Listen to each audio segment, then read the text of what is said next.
So I'll be showing you how to turn off or how to disable two-factor authentication on Instagram. So tap on your profile in the bottom right corner and then tap on the three-line button in the top right, and that should open settings and activity. At the top of that page, tap on Account Center, and then you want to go to Password and Security. Tap on that, and then you should see two-factor authentication. You can tap on that and then choose the account you want to turn it off for. I'll just choose Instagram, and then here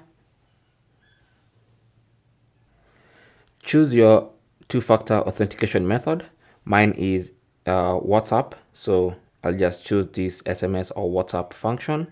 Tap on that and you can see it's enabled. And so to disable, I'll just turn this off.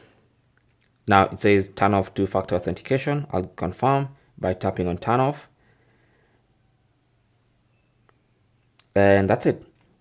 It says two-factor authentication is now off. Simple as that.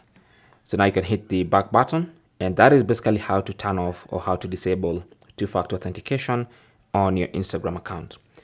Thanks for watching. Don't forget to like and subscribe. If you have any comments or questions, talk to us in the comment section. Good luck.